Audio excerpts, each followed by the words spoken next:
One of the final major isms of the 19th century is imperialism. From the mid-18th century onward, Britain was the only European nation with a significant overseas empire. But during the 19th century, other European powers, especially France, Germany, Belgium, Italy, and later the United States and Japan, joined a global race to acquire colonies. European imperialism was driven by a complex mix of economic, political, strategic, and ideological motives. Many of these motivations connect directly to forces we have already discussed: industrialization and nationalism. Let's break them down.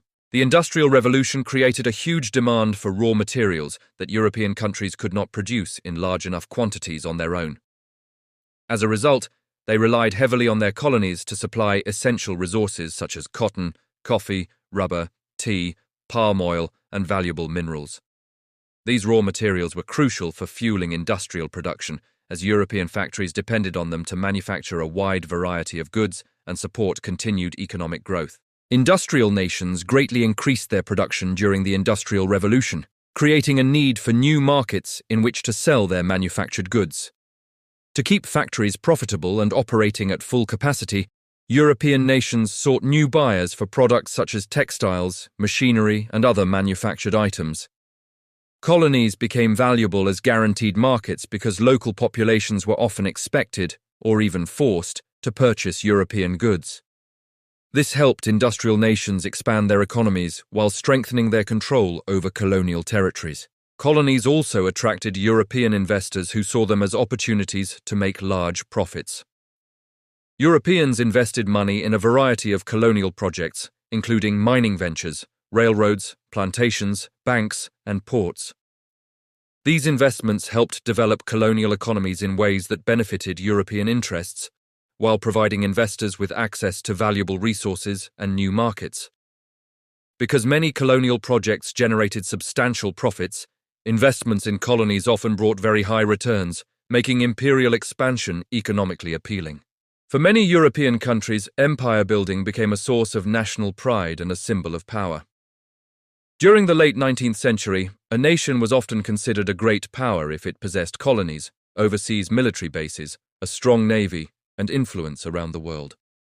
As competition between European nations increased, governments viewed colonial expansion as a way to demonstrate their strength and prestige. Newly unified nations such as Germany and Italy, which had only become independent states in the mid-19th century, felt especially pressured to acquire colonies in order to prove their status as major world powers and compete with older imperial nations such as Britain and France.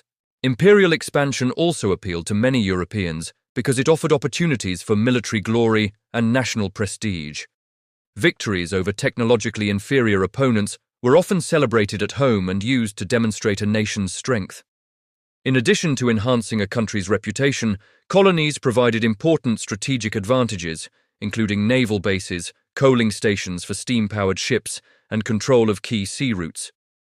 These benefits helped nations protect their trade networks, project military power, and maintain influence around the world. Such strategic considerations were especially important for Britain, whose vast global empire depended heavily on naval strength and control of maritime transportation routes. Many Europeans believed they had a moral duty to civilize people in Africa, Asia, and other parts of the world. This belief was often used to justify imperial expansion and rested on the idea that European culture, religion, and values were superior to those of other societies. One of the main forces behind this belief was Christian missionary work. Many Europeans felt obligated to convert non-Christians to Christianity, suppress local religions and traditions, and spread what they considered Western moral values. Missionaries established churches, schools, and hospitals throughout colonial territories, believing they were improving the lives of local people, although these efforts often undermined indigenous cultures and customs. Many Europeans believed that they had a duty to bring what they considered civilization to the rest of the world. This idea, often called the civilizing mission, was used to justify imperial expansion and involved spreading Western culture, institutions, and values. Europeans sought to introduce Western education, modern medicine, legal reforms, new technologies, and what they viewed as more civilized cultural practices.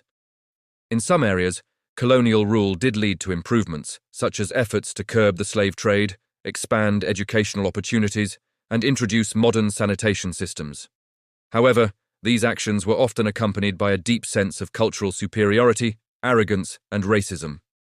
Many Europeans viewed non-Western societies as inferior, dismissing local traditions and customs while imposing their own beliefs and ways of life on colonial populations. Many Europeans believed that their culture, religion, and race were superior to those of the peoples they colonized. This belief fostered a sense of entitlement and was often used to justify imperial domination and control over other societies. Europeans frequently viewed non-Western peoples as inferior and argued that colonial rule was beneficial because it would bring civilization and progress. These attitudes contributed to widespread discrimination and racism throughout many colonial territories. A famous example comes from Shanghai during the era of foreign concessions, where a sign was reputed to read, "No dogs or Chinese allowed." Although historians debate the exact wording and existence of this specific sign, it has become a powerful symbol of the racial prejudice, exclusion, and inequality that characterized much of the imperial age. Another example of this racial attitude can be seen in British poet Rudyard Kipling's famous poem, The White Man's Burden. Written in 1899, the poem reflected the belief held by many Europeans and Americans that Western nations had a duty to govern and civilize people they considered less advanced. Kipling portrays colonial subjects as dependent and incapable of governing themselves, arguing that imperial powers must make sacrifices to educate, guide, and rule them. He describes empire as a difficult burden that requires hard work, patience, and service, often without receiving gratitude or rewards. While many people at the time saw the poem as a justification for imperialism, it is now widely criticized for its paternalistic and racist assumptions about non-Western peoples and cultures. European imperialism in the 19th century was driven by a combination of economic, political, military, religious, and racial motivations. The Industrial Revolution created a growing demand for raw materials and new markets, leading European nations to seek colonies that could supply resources and purchase manufactured goods. Colonies also offered profitable opportunities for investment in industries such as mining, railroads, plantations, banking, and transportation. At the same time, imperial expansion became a source of national pride, as powerful nations measured their status by the size of their empires and their influence around the world. Colonies provided important military and strategic advantages, including naval bases, coaling stations, and control of key trade routes.